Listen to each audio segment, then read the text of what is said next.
Good morning. This is Bob Connors, Chair of the Newbury Municipal Building Committee. I call the January 26th, 2023 meeting to order. Permit me to confirm that all members and persons anticipated on the agenda are present and can hear me. Members, when I call your name, please respond in the affirmative. Martha Taylor. Here. John Keller. Here. Eric Spahn. We know Eric's not on yet. Dana Packer. Here. And Jeff Shaw. I'm here. Okay. Good morning. This open meeting of the Newbury Municipal Building Committee is being conducted remotely, consistent with Governor Baker's executive order of March 12, 2020, extended until March 31st, 2023, due to the current state of emergency in the Commonwealth due to the outbreak of COVID. In order to mitigate the transmission of COVID, we have been advised and directed by the Commonwealth to suspend public gatherings, and as such, the governor's order suspends the requirement of open meeting law to have all meetings in a publicly accessible physical location. Further, all members of public bodies are allowed and encouraged to participate remotely. Excuse me. In order that we can find the order, which you can find posted with the agenda materials for this meeting, allows public bodies to meet entirely remotely so long as reasonable public access is afforded so the public can follow along with the deliberations of the meeting. Ensuring public access does not ensure public participation unless such participation is required by law. This meeting will not feature public comment. Please note this meeting is being recorded and that the attendees are participating by video conference. All right, good morning, everybody. Morning. We had a couple of late additions to the packet. What I will do is send out a revised packet later today, just for the record. Jeff Shaw was able to get us the boring logs yesterday. I sent those out separately, but I'll just add them into this meeting packet. So when we go back and try to recreate history, we'll have everything complete. All right, why don't we turn to tab 1. Here we have the meeting minutes from the January 10th, 2023 meeting. Okay, any questions, comments, or corrections? Yeah, I got Dana as Parker, not Packer, and I'll correct that going forward. Okay, I'll you know what, I can I can do that before I send it in. Anything else? Good morning, Eric. Morning. Morning, Eric. Morning, everybody. Eric. Eric, we just got through the preamble and we were just starting to review the January 10th meeting minutes. Excellent. And John has converted Dana from a Packer to a Parker.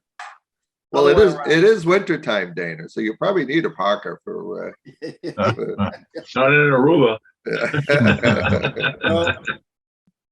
Okay, any other comments on? Do we have a motion to accept the January 10th meeting minutes as written with the correction of Dana Packer's name? So moved. Second? Second. Okay, roll call vote. All those in favor, say aye. Martha? Yep. John Keller? Yes. Eric Spahn? Yes. Dana? Yes. And the chair votes yes. All right, tab 2. All right, tab 2. Just an update on the OPM RFQ. The procurement is working with our representative at Project Dog to finalize the language regarding the electronic qualifications solicitation process, which is a little different from the process from electronic bidding. The updated OPM RFQ will be forwarded when finalized. Martha, anything else to add to that Tricia, that's the status of it at this point? Yeah, I did incorporate that language. I went through the RFQ and incorporated the red lines from town council. Contacted our contact at Project Dog, got the required language from her, and I've actually sent it back to her to make sure that I've got it in there correctly. So as soon as I've got that, it'll go to procurement. Okay, great. All There right. are, what I did, it does include estimated timeline for the design phase and bidding and construction. So I've put in the ones that you had included in the schedule that you sent to us, to fill those in for now. Right. We'll also need to put in a timeline for the OPM process itself. So once the RFQ is ready, then we can fill that in. That's at the end. Okay. All right. Any questions on that, team? Do we know roughly when it'll go out for bid? It really depends on, I'm expecting the review comments back today from Candace at Project Dog, and then it will depend on turnaround of review, by procurement, and I'm assuming one last glance by town council. So, Okay. All right. Anything else? Eric, any questions? Jeff, any questions? Not at the moment. Dana, any questions? no, Okay. All right, team, let's turn to tab 3. We're starting to get into the juicy part of this process where we actually get to see stuff on paper. Virtual paper. Yeah. Do you want me to share my screen? I can, so you guys can see. Yeah, why don't you do that if you could, Jeff? That'd be great. Sure. So just to walk you through where we're at now, we took the sketches that were done from the prior iterations, the comments from the group last time about office size standards, and tried to work within the approximate 5,000 square foot footprint for each floor, and tried to come up with a revised version of the floor plan. And this is what we have so far.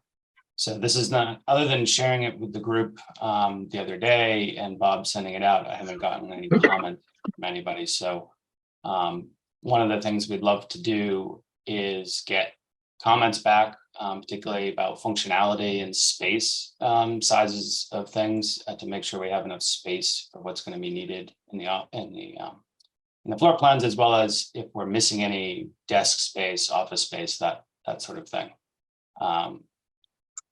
It became clear as we continue to work on this that fitting the departments in the way that they kind of needed to get fit in limited the amount of shared office space unless we sort of completely reimagine how the town offices will work. And we talked last time about a lot more shared office space, and there's a couple of areas that I'll point out where that is happening, but it's not as ubiquitous, I guess, as we had maybe discussed and thought maybe it might happen. So I'll walk you through the floor plans, and I'm going to zoom in so you can really see them. This is about 5,000 square foot on this floor, and the building footprint is roughly the same as what it was before as well. So in the first floor, through a main vestibule, come into a main lobby, you'll have the clerk's window as well as the assessor's window off the lobby, and in front of you, the treasurer's window. So all three sort of main departments that are on the first floor have options for windows right on that lobby, as well as the elevator, which will take you upstairs to the hearing room. Both the left and right as you come in are pretty much mirror images of each other. So on the bottom here on the right side, we'd have the assessor's clerk with space within the office for lateral file cabinets. The principal assessor's office off of that, roughly 120 square feet, a little bit less. And then a conference room, a shared conference room at the end. We've shifted the stairs inboard, so instead of being in the tail end of the building, they're now in the wings of the building, so a door to the stair to go up. And then as you move to the back of the building, sprinkler room, the IT director's office, trash room, and a break room area in the back corner, as well as access to the treasurer's office, which includes file storage, as well as the treasurer collector's office and access to the elevator machine room. The left-hand side, as I said, is pretty much a mirror image of the other right-hand side. So on this side, we have the assistant town clerk's area with lateral file storage cabinets in that office, as well as the town clerk's office in the back, which is about 120 square feet. And conference room number 2, also shared. Second stair in the back, and bathrooms for this level, as well as a janitor's closet. And then in the back here, we have the vault. So the idea is, though we can't get the clerk to have a direct access into the vault, they at least have a straight shot down the corridor between the office and the vault area. So that's the first floor. I'm happy to jump into any comments or questions before I go upstairs, if you have any. This is Dana. The trash room, what actually goes in the trash room? And I'm not really familiar with, I mean, I'm just kind of trying to think like what my wife would say, and the trash room being right beside the break room right there, is that like a problem or is, like, I don't know. So the only point of having a space to put recycling and trash inside the building is that, as probably a lot of recycling, but trash is collected in the building. It doesn't have to be automatically taken outside to a fenced in enclosure for some sort of disposal. And so what we're showing here is just toters, the wheeled type toter bins. Right. That can be wheeled out of the building. And you could have any proportion of recycling and trash bins that you need to have in there, but it's a convenient place to store it until it needs to be brought out for collection. We don't have to have a room dedicated to this. If we didn't, then whatever's generated on a regular basis would have to be brought outside to some sort of outdoor fenced enclosure, which we haven't gotten into the site plan yet. Right. But the question would be, where is that and how much space would we need for it? So that's really up for you guys to decide if this is something that's important or not. Yeah, I don't know. I don't know what's normal. So I just there's something I picked up on. I'm like, wow, that's pretty big. I can see that getting, I don't know. I don't work there, so I don't know how people deal with their trash right now. I don't know where it goes. It just got my attention. That's all. Thanks. Good question, Dana. If I could jump in for a minute on that. Is there a shared dumpster with the fire station? I mean, how is trash collected now at the fire station at the previous town hall? Is it by barrels or is it by dumpster? And that might, if there's a combined facility and the truck backs up and the fire station and the town hall are both using one dumpster, does that economize and help us?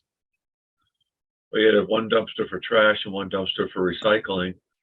And we probably wouldn't have any composting because there's not enough food probably in the break room. Yeah, I'm not aware, at least off the top of my head, I can't remember what fire does with their stuff. I don't remember a dumpster out there, but I don't either. I'm just asking. I don't either. Well, you know what, team, if I can jump in here, once we start site plan review, we have to loop in the fire chief just to make sure that we're not, all of our access and egress points on our proposed site work with the function of the fire station. And that may be the perfect time. That's when we're going to locate a dumpster pad and enclosure, and whether it's going to be shared or there'll be individual dumpsters. I'm going to say it's probably going to be, it'd be nice if it was shared, but the elevation difference now, I think the fire department has their dumpsters on the right-hand side, and town hall has it on the back left-hand corner. At least that's where it was during test pits and borings. But why don't we just kind of keep that on the front burner, Jeff, when we're doing site plan? Yep. Okay. Yeah, definitely. And I guess a bigger question, not that we have to answer it today, is if we had an outdoor collection spot, does the group here feel it's important to still dedicate some amount of interior space for collecting it rather than just bringing it right outside? All right, let me start. What I'd like to do is have Martha, Tracy, and staff review these preliminary floor plans and get back to us by our next meeting on, does this flow? Are we in sequence of how they want offices to align with meeting rooms or file storage? And what's missing? Mhm. And so this is draft number one. We all know there's probably going to be more than one. But I'll be honest, on first go around, we have three, we've got a good public meeting room. We've got two very large conference rooms and a normal size meeting room, which is, that provides four locations for meetings. Which is a long way from where we are now over at Kent Way. Yep. All right, any, I have a couple comments. yep, go ahead, Eric. So it'd be nice, Jeff, if the lobby space was either symmetrical or centered up as you walk in. And it's important to show some seating in there. I mean, we've got counters on either side, but there are people that come to town hall and then wait for other people to show up in order to get where they're going. Yeah, I 100% agree. I'm sure you recognize the struggle that we're having here with the elevator location bathrooms, and it's moving in the right direction. There's still this weird offset that happens. We did actually have furniture shown in here. It was sort of hanging out in the middle of this space, and I ended up removing it, or had it removed from the plan, just because it's not a big enough lobby to support furniture that's hanging out in the middle. So if we have waiting and seating space, it's going to have to be along the wall, just in order to allow enough circulation space for people to, do what they need to do, get to the windows, that sort of thing. There are people at like ZBA meetings that they'll show up and they'll be sitting, waiting for their counsel to show up, or waiting for someone else before they make it to the meeting room. Yep. So Yeah, having that space outside the meeting room or having it in the lobby seems to be traditionally used. Or if somebody needs to step out and have a side discussion from the meeting room, then some space outside the meeting room is useful. Yeah, And definitely. then the second comment goes without getting ahead of ourselves to the site plan, but if the building was not as long on the page or wide, if we're trying to get parking in the back and parking on the north side, and if the building was moved a little closer to Morgan Ave and to High Road, there would be more space for parking along the back. And I wonder if just taking a quick look at that on the site plan to see how the width helps or impinges on the betterment of the site plan. So that we're not just approving the plan and then all of a sudden getting to the site plan and then having to backtrack a little. Sure.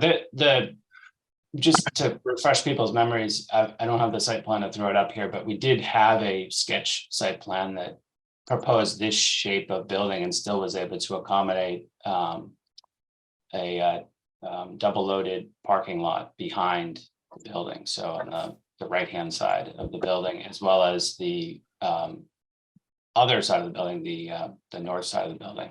Great. So there'd be a single-sided parking lot on the north side. So we did study it to try to position the building so that we would maximize the amount of available parking. So I think even with this footprint, if people were comfortable, we wouldn't be hemming ourselves in on the parking side. But I totally the intent there is to maximize that parking on site, particularly when it comes to evening meetings and capacity there. So let me just jump back in for one quick second. So Eric, you're thinking, I'm looking at the first floor plan here, where the elevator opening is. If we can expand that by, push that back so it's in line with the, what's it, the treasurer or the town clerk's wall? Is that what you're right there? Yeah, I think Eric's point is that, it'd be nice if the lobby was this full rectangular shape, right, and the elevator pushed back. And at a minimum, if it can't get back, in my opinion, there should be some sort of symmetrical thing happening on the other side, so it looks intentional instead of just like a mistake. Well, And I get it, and that obviously is being driven by the conditions on the upper portion of the plan here, and that's something we definitely need to work on.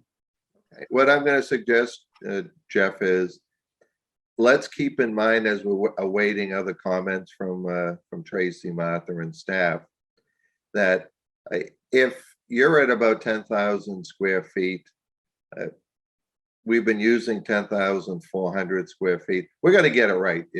We want to be in the range. If we need to add a couple of hundred square feet to make this work by expanding the footprint one way or the other to get that alignment.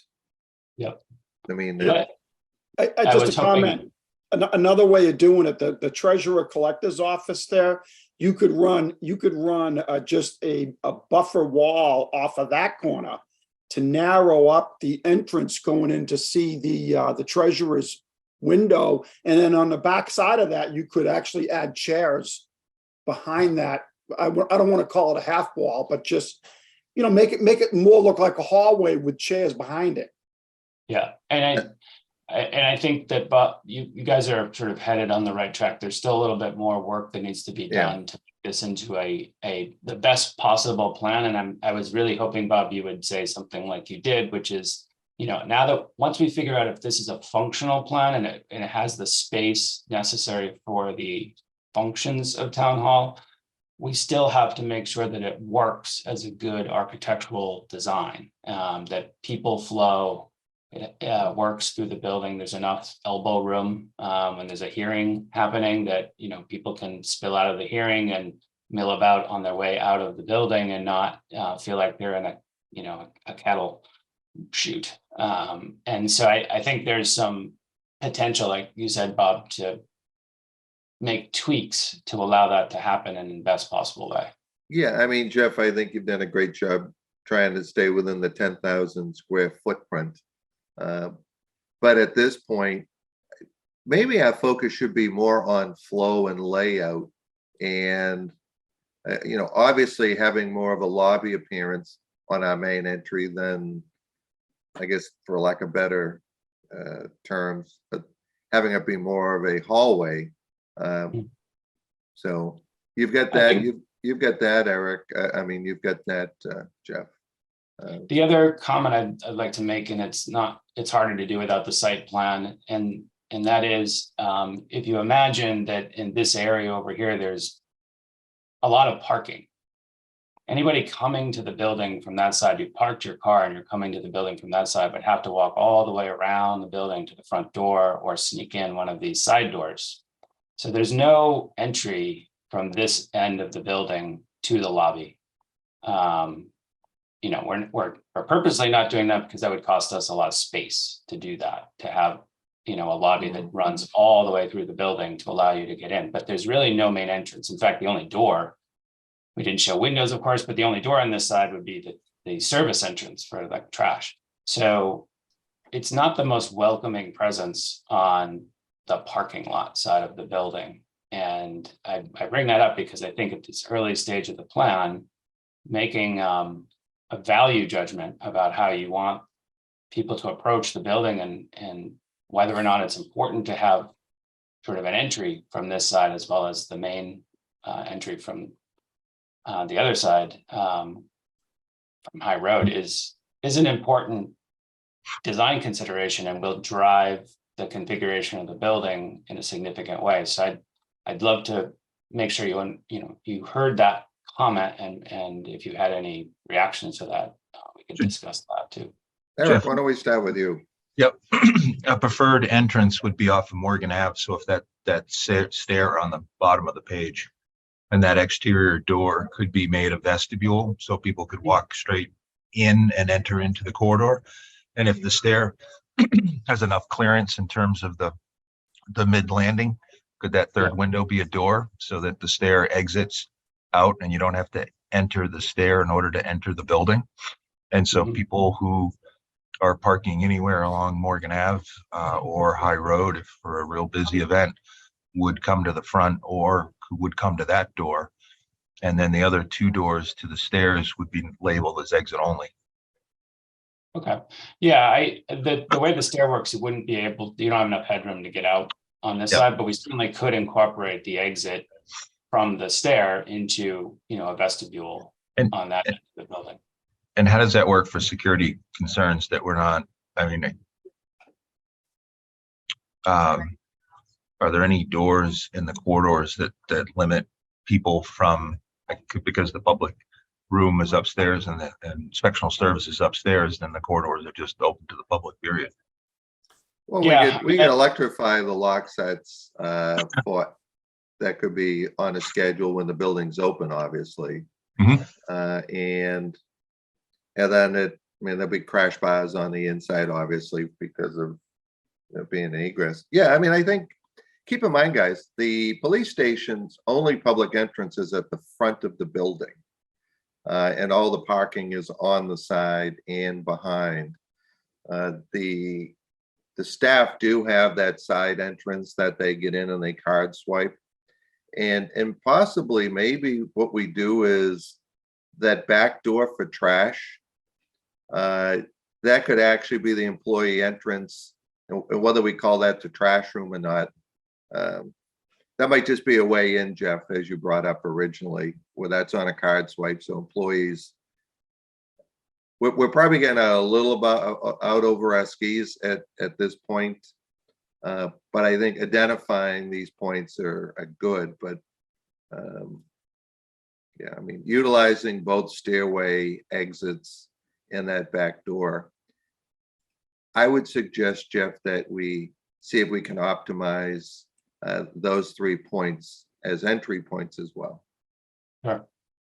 Okay. And like I say, you have some flexibility here in square footage. Okay. I think the big thing is you add 300 square feet downstairs, you're adding 300 square feet upstairs. So, Yep. Well, I think, Eric, your point of rather than making a full entry in the back, turning the side entry into something that serves both Morgan Ave and the parking lots is a good compromise solution. It's still visible, it's still more accessible. And if we make it into something welcoming, I think it serves its purpose. okay, John Yeah. Keller. Let me just go around, make sure everyone's got a chance to offer comments. John Keller, any comments or suggestions at this point? No, not at this time. Okay, thank you. Martha, you've been waiting patiently. Well, and I think I'd like to reserve most comments until, Tracy and I and others have had a chance to go through it, but I do agree with the comments that were made about the lobby. We do have people who fill out paperwork outside the clerk's office now, so we need, some place for people to be able to do that kind of thing. And certainly enough area for people to be at the clerk's window and the treasurer's window and the assessor's window at the same time. It gets to be pretty busy sometimes. I agree with the comments about, creating, especially on Morgan Ave, a side entry there. But I'll reserve the rest until I've gone through it. I do see some tweaks that need to be made in terms of functionality and a couple of spots that are missing. So. Okay, I know that it's budget season at town hall, and that probably consumes the bandwidth of many. All right, well, Martha, why don't you work with whoever you can that's available and mark up, give us kind of a red line on what you think we need to add to this. Jeff, you want to go on to your next page? Dana, excuse me. Dana, any comments on this? The more you look at it, the more you talk about it, the more opinions you're going to get. I mean, No, it's the lobby area. I don't know how you guys, I know you can't see me, but I'm pointing at things. The hallway that goes the main width of the building pretty much where you got the windows for the town clerk and the town assessors, those two windows, could they go in those two hallways? In other words, flip them around 90 degrees and then you'd have furniture room there? Would that be something that might be doable? I don't know. That Oh, I just- see what you're saying. You're saying just flip them to the interior hallway out of the lobby. Correct. And leave the lobby as, well, Just you know, walk. the only thing that might do is the hallways are egress points. Right, yeah, I know. There's So all, that, but that Yeah. may be a simple solution too, of if we widen that hallway a little bit. But no, yeah. that's a good point. Well, and what you could do is when you flip it around, I know you can maybe take a little bit of space out of those offices by indenting them in, so the window is, the window is sunk into the wall instead of coming out from the wall.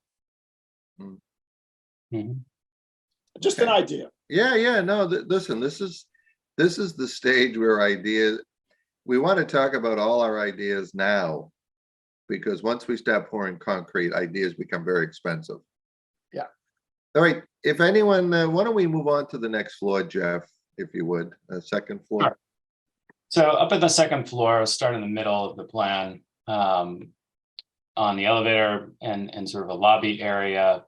Coming out of the elevator, you have entrance to the hearing room on one side and the sort of inspectional services window and sort of the window to the admin staff for planning and all of that land use type functionality. And so this is one of the spaces where we've started to make a shared use space. So we have the admin staff with all of the inspectors desks in an open office setting with a window here.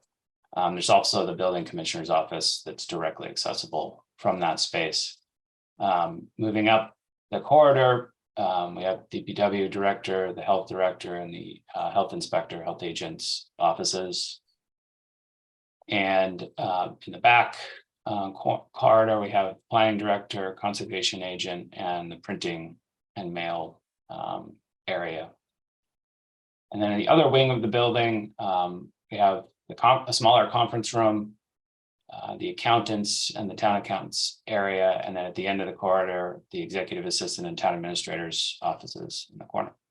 And then the hearing room here in the back off of the elevator has a little control booth, control area in the back, as well as the main hearing room. That room is given an egress door direct into the stair to allow to have two means of egress from the space. So that's the second floor in a nutshell. Any comments?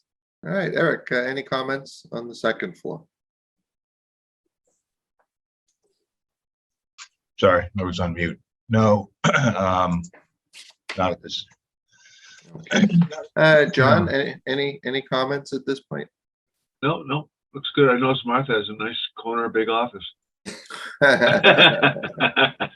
Jeff Shaw knows what he's doing, That's there's, right. there's a code between architects. Martha, how about yourself? Any comments at this point? Again, I think I'll reserve until I've had a chance to go through it. Okay, Dana, any comments? No, Okay, all right. Right. Again, I think no, this is a great start for layout here. So, all right, when we go to the third floor, we Third floor, should be the Yeah, attic just- area. You know what? We either Yeah, use a well- basement or an attic. So, right, so this is an attic. There's obviously some space that we're losing to the low eaves that it's not really usable, although for mechanical, electrical space, it may end up becoming somewhat usable, but we haven't shown it. So the plan still has the stairs exiting up to this level for egress as well as the elevator. We have 3 storage rooms, ZBA planning storage area, and these designations are somewhat arbitrary, so we certainly can change configuration around. It's really just all storage space for health and treasure archive storage. And we've just added lateral file cabinets just to show scale. We certainly could do whatever, storage, shelving, all sorts of different things. the electric room, mechanical room, and the IT network room are all up here. We really had to do this because we needed the space on the first and second floor. So it may be slightly unorthodox to put all your mechanicals and electrical all on the attic of the building. It's becoming a little bit more common with the idea of buildings having resiliency and getting them off the first floor in case there's any issues with flooding or water infiltration. But this we did mostly because of a space use consideration. So that's this wing of the building there. So pretty simple layout, just the elevator happens to be in the middle. So that's why the corridor jogs around. So this attic currently is roughly about a little less than 3,000 square feet as we show it, but it certainly will change as the roof shape gets modified and the building footprint gets modified. So I wouldn't put a lot of stock in that number. Yeah, I think it's a good point just to clarify where the proposed building due to high groundwater is going to be a slab on grade. Space we would have in a basement, which would be probably 4,500 square feet. We're converting the attic area for mechanicals and storage.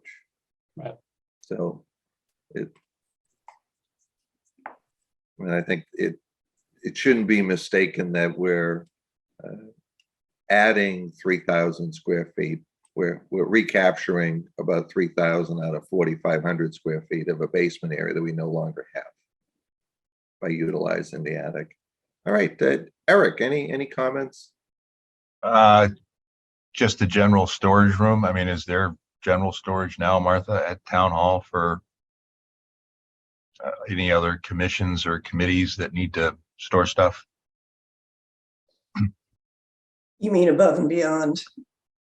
Like miscellaneous stuff, like, I don't know, cones, things for town day, things for the historic commission, for voting, for We're actually really short on that kind of stuff now. Some of the voting equipment is stored over in the existing town hall because we don't have space for it currently. You know, we need that. You know, we need space for the voting machines and that kind of stuff. We don't really have anything for sort of general. yeah, so it's just a room arrangement of spaces, and since the elevator serves it, you know, you can get stuff up and down fairly easily. And Jeff, once you get figuring out what the eave and the slope of the roof is, maybe there's just a little bit more, less usable space, but still floor space that could accommodate something. Yeah, Thanks. just a real technical point for people is that in order to make this stair work under the roof, we may have to pop the roof up a little bit more. So it's built on a knee wall instead of directly off the deck. So that would end up potentially expanding the usable area. So we'll raise the roof height. Thanks. No more comments. Okay, Dana, any comments on this? Yeah, Martha, we rent external storage now, don't we? We do. Do you know where is that? And you don't have to tell me if you don't want to, but I'm just curious, is it easily accessible? Is it something that we're going to continue to keep doing in the future? And right now, the storage, we're renting units in the self-storage facility that's right next to us. Okay. So, you know, Makes it's there are units for, you know, planning, well, most of the departments, and a lot of it's records that need to be kept permanently. So I think we'll have to see how much. And we also have active files that are in our offices. So we'll have to see how much can actually be accommodated in this building and how much we still may need to keep off-site. You know, right now it's relatively convenient because we just go next door. Right. If we keep it there, then we'll be back to, you know, going across town. So Dana, to answer your question, Tracy, I had asked Tracy this very question.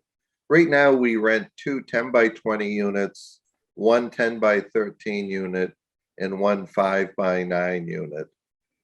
And we're paying about $1,100 a month. Yeah, just around $1,100 a month for additional storage at Kentway. Yeah. And I asked Tracy when she got this first draft of plans. Would the storage space being proposed be compatible with their their external storage needs?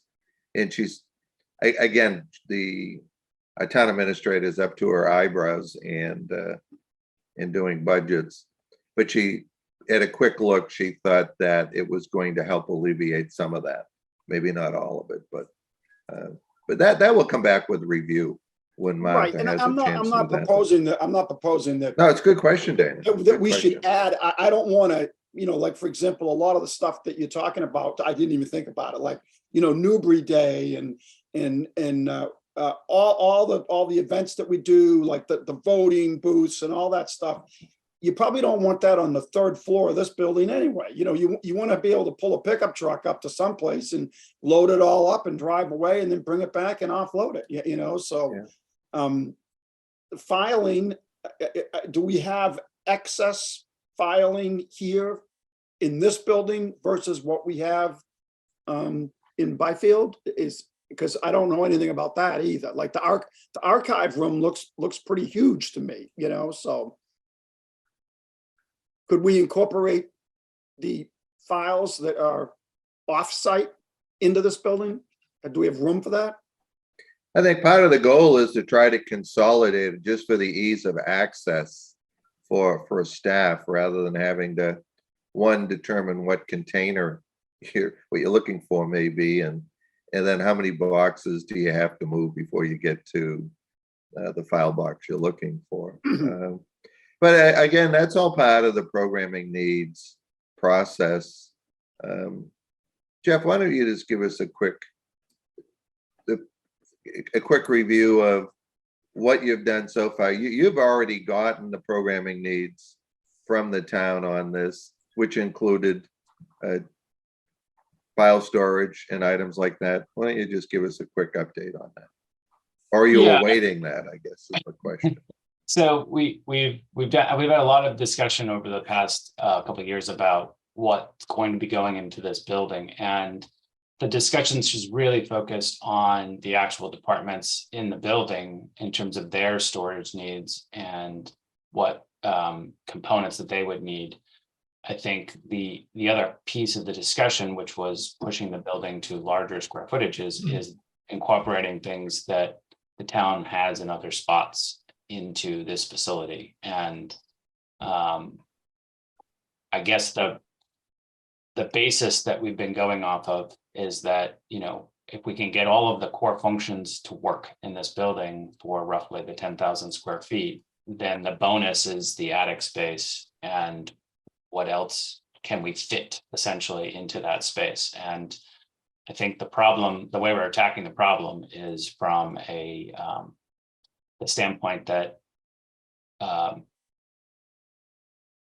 we'll get all the core functions working, and then if we have extra square feet, we can pull in other things that are around town that you can avoid having to store their archives and things like that. And that's going to help the town, but it's not.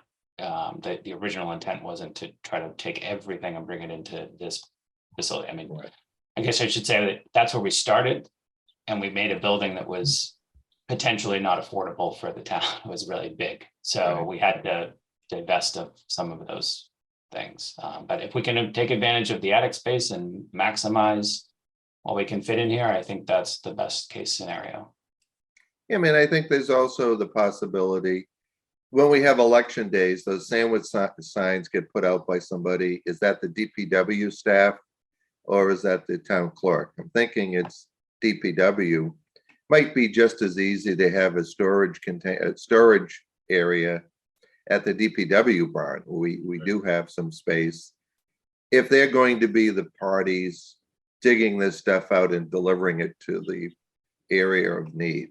But all right, let's these are all good discussions, but let's not get too hung up on this. This is still kind of first broad brush, and we may still wind up with a container on this municipal campus between the fire department, town hall, and police station. for those ancillary items that we've just discussed, but.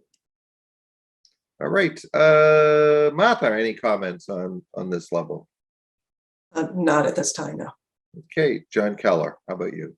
Yeah, when we start talking about space, I agree with what Jeff said. We might have to put a knee wall in there and just raise that roof to get headroom, and that'll give us some more footprint to store things in. So I think that's a good option. Okay. All right, any other comments before we move on to, Jeff, why don't you wrap this up on floor plans? What would you like from us? And how soon would you like that feedback? So I'd love to get, particularly from Martha and Tracy, I know that you're busy doing many other things. I'd love to get any comments you have within the next week, let's say a week from today, so that we can make changes and then meet again 2 weeks from today with new floor plans. Just to let you know, our office has shifted over to designing the exterior of the building while we're waiting.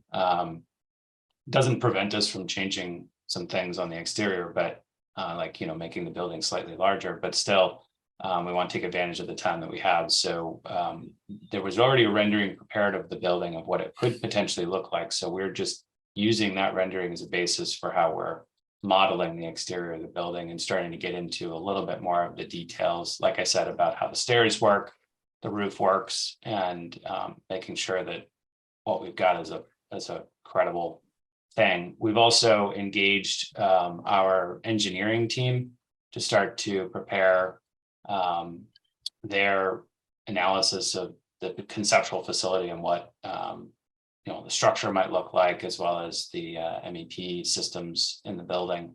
All of this is intended to be able to get us to a late February standpoint of being able to send information to cost estimating and get a cost estimate back in our hands to you guys before the number is really needed for a town meeting.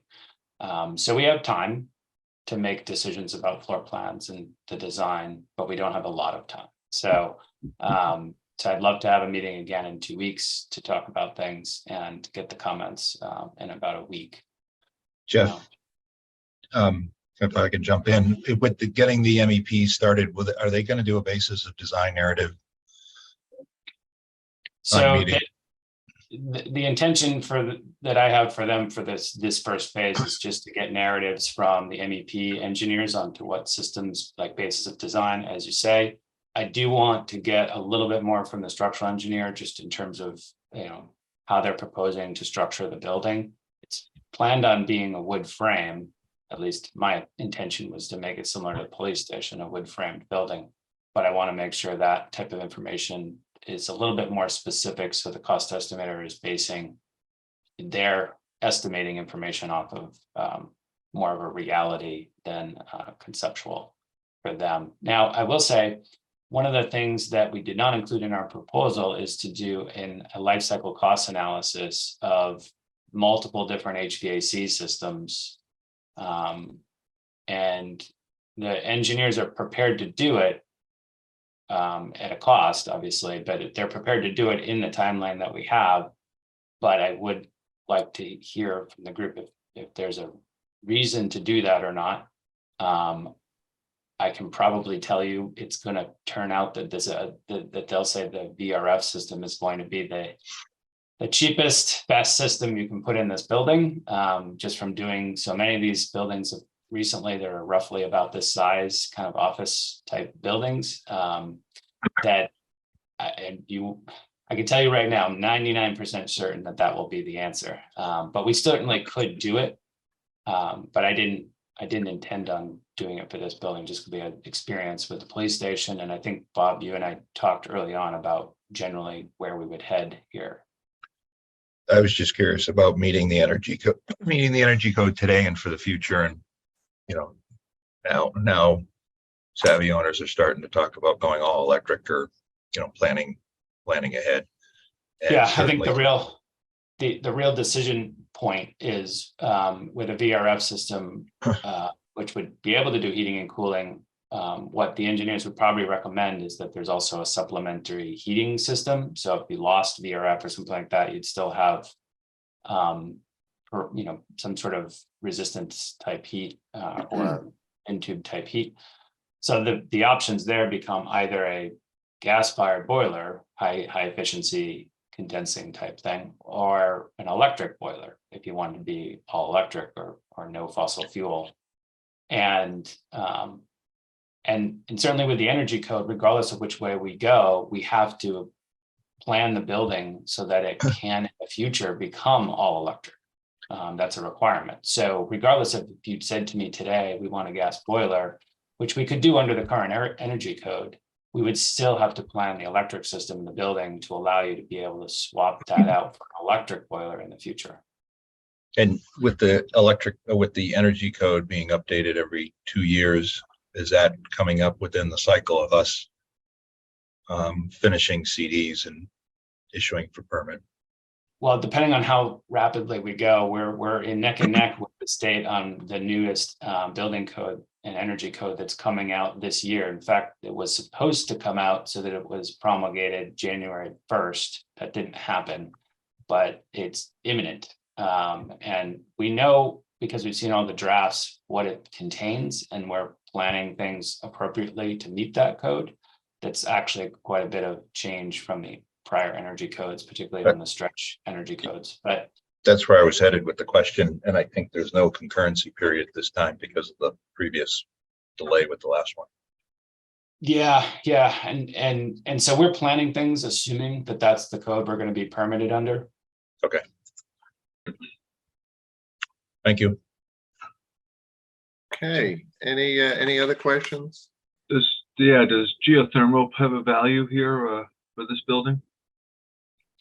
Certainly would if we could drill the holes and get them somewhat cheaply. That's the real trick, is the cost of the wells, the well field.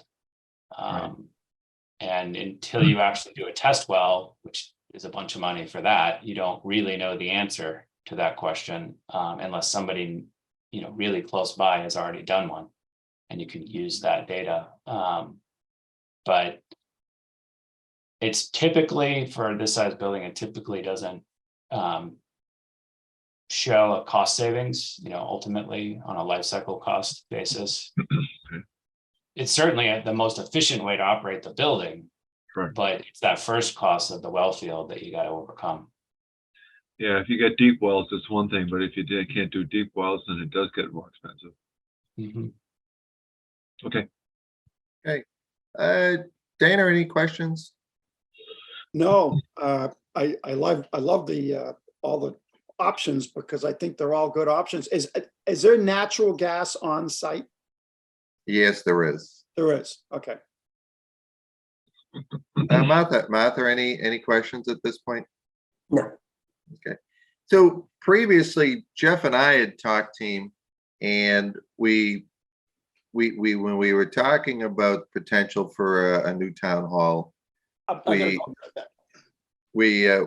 were talking about the construction standards that we established at the police station, right down to the windows and heating system and surface finishes to a point. Outside of maybe shuffling up the exterior siding package, whether it's all clapboard, no flare or whatever. But basically the nuts and bolts were going to be consistent with what we had used or approved on the police station. And I was thinking the same thing on the MEP and HVAC as well, Jeff.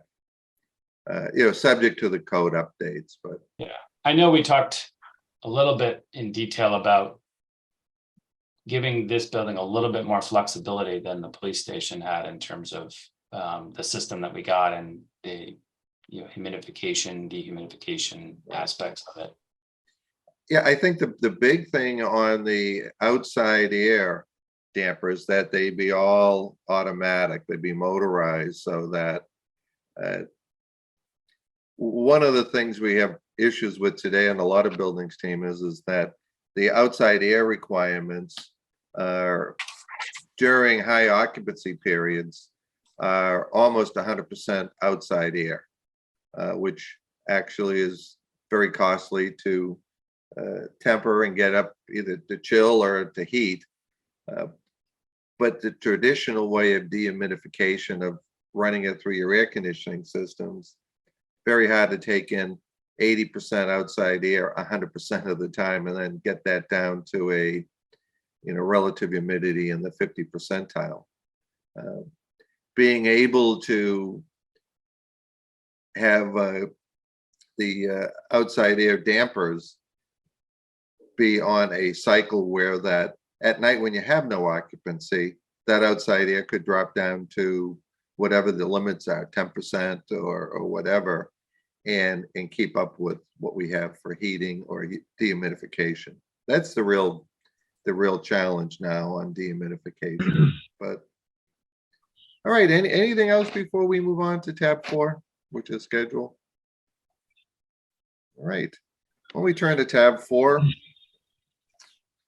Jeff reviewed the schedule and I've updated just some of the milestone action items here with trying to align with select board dates.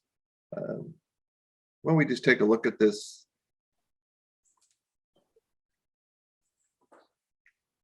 As the one that edited it, I'm fine with it at this point. Jeff, you're okay with the proposed dates, and we can change anything as we move Yep. forward. Yeah, I was good with this. Okay. Eric, any comments on schedule? No, no, thank you. Okay. John, any comments? No, not this time. Dana, any comments? No, Okay. Martha, how about yourself? Not at this time. Okay. Schedules are a living document. We update them as needed.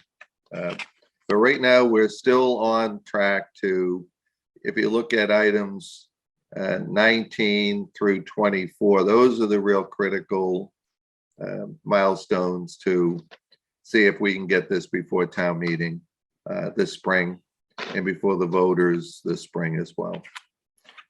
All right, if we turn to tab 5.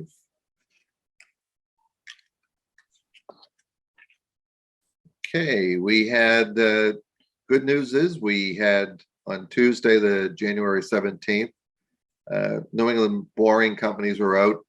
And let me just read this was a memo that I had gotten from Anna Pelletier, who was the on-site engineer from McPhail Associates. So New England Boring Companies mobilized on site to perform borings as located by McPhail. Anna Pelletier was on site. Boring locations B1, B2, B3 were completed. There was difficulty assessing location of B4. That location was eliminated. The subsurface information obtained from the test pits and the boring explorations is sufficient for making foundation design recommendations. Boring logs to follow, which Jeff Shaw sent over last night, and you all have those. John Kelly, you were on site for boring 1. You want to give us your professional analysis? Yeah, of course. I brought my Tonka toys over with me too. Yeah, I saw the last half of that boring 1, and it was, like you see in the report, it was more sand than anything else. The comment about boring 4, which is over where the garden, the raised bed is on the north side, and they said, well, just move it a couple of feet if you really feel you need to drill it, but obviously they didn't think they needed to. So I think we got a pretty good reading on everything, and we're not surprised. Okay, so I had forwarded all the logs to everyone last night. Did everyone get those? Yeah. Yes. Okay, so it's kind of self-explanatory. What I will do is I will electronically include that in this meeting packet and resend it out as a revision, so that down the road when we go back and look at one of the meeting packets, the most updated one will have everything we discussed today. So also I sent out an invoice that came in. I got this from the town accountant. It was an invoice dated 1/18/2023. Did everyone get a copy of that? Yes.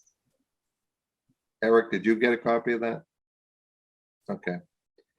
So we were fortunate as we had a purchase order for $6,240. New England Borings was able to complete the borings required in one day. And they've invoiced us $3,622.90. Why don't I stop there and ask for comments? Any comments on this, John? No, I thought this was very reasonable to Yeah, no. not use a whole day for one boring they didn't really need. Eric, any comments on this? Nope. Sounds Okay. good. Dana, any comments? No, And Martha, any comments on this? No. All right, do we have a motion to recommend payment of this invoice? So moved. Do we have a second? second, Second, Okay, all those in favor, say aye. Roll call vote. Eric Swan, yes. John Keller, Yes. Dana Packer, yes, Martha Taylor, Yes, and Bob Connors votes yes. All right, John had prepared the warrant cover sheet. It only requires my, Eric, and John's signature. So John, what I'll do is I'm gonna send this back over to you with the invoice, the PO, your cover sheet signed, and then we'll circulate that for signatures and get that to Lillian. And she can fill in the rest of that information. Great. I'll send it over to Eric, and Eric, would it be good, Martha, could you receive it from Eric to get it over to Lillian? I don't have her email address or anything. Yeah, it's just Yeah. a town, it's a town accountant address, right? yeah, it is town accountant, but Yeah. I'm also happy to deliver it. Okay, either way. And this has to be a hard signature. It can't be digitally signed. No, it can be electronic. That's how we were doing it. We did that for the police station, okay? Yep, just. Again, checking. it's a recommendation for payment. Yep. Procurement is ultimately responsible for that. All right, so that kind of wraps up everything on the construction side. So let me stop there and go around to everyone. Dana, any questions before we move into the next communication, citizen comments, and meeting dates? no, Okay, thank you. Eric, any follow-up questions? None at this time. Thank you. John, any comments, questions? No further. Martha, how about yourself? Any comments, questions? No, not at this time. Thanks. Jeff, any additional asks, requests, or needs that you have of the commission, for the committee, I no, mean? not, other than getting comments in a week, nothing. Okay. All right, citizens' comments. Do we have any? I see 6 people. Is there anyone else on the meeting? No, it's just the 6 of us. Okay, well, then we'll skip that. Next meeting dates. All right, so team, I had sent out an email on January 24th.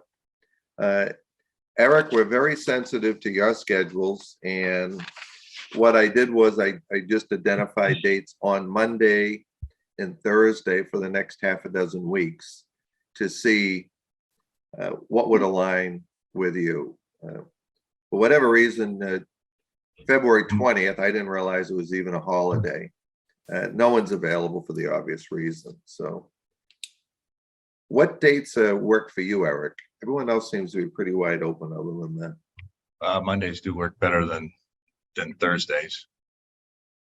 Okay, so are you fine with our next meeting is scheduled for 2/6? Are you fine with February with- 6th. Yep. 2/13, 2/27? So all the Monday schedules through March, are you okay with those? I mean, we can change these too, but Yeah, basically, yes. okay. Team, does that work for everybody on a Monday schedule? Yes. Okay. yep, I think the main point is we have no idea what's going to happen after March 31st, where we may likely be back meeting in person. The good thing, Eric, from your standpoint, as long as we have a quorum in person, you could still remotely participate, as Yep. could Jeff and and consultants. So, Okay. Great. all right, so our next meeting date is February 6th. We've got, I think if all of us could look at the floor plans, which Jeff has sent out, and quantify any questions or suggestions beyond what we've already done, and then send an email to my attention, that would be great, and I'll forward them to Jeff, or send them directly to Jeff, just CC me. Yeah, knowing that we're gonna meet on the 6th on Monday, the earlier the better, just my request. Okay. All right, that's all I have. Anything else? Final comments? Martha, any closing comments? And also, thank you. Okay. Dana, can you provide updates to the select board? There's going to be a certain time where that, once we get exterior elevations, we'll be providing an update directly to the select board, finance and capital planning. But if you could just keep your board updated on where we're at on stuff, that'd be great. Yep, every meeting that, well, from here on out, and I've been trying to do it in the past too. Every time we have a meeting, I put some notes down, and in every select board, we have a point during that board where we can talk about the other meetings that we've attended. And that's a perfect time for me to do any updates at that point, and I'll do so. Okay, great. Eric, any comments, closing comments? No, do not. Thank you. Okay, John Keller? All set. Thank you. All right. Do we have a motion to adjourn? So moved. Second. Second. Okay, all those in favor, say aye. Eric? Aye. Yes. John Keller? Aye. Dana? Martha? Yes. And myself votes yes. Good day, everyone. Thank you. Bye. Thanks, Bob. Thanks. I Nice job, everybody. Thanks. Bye, everybody.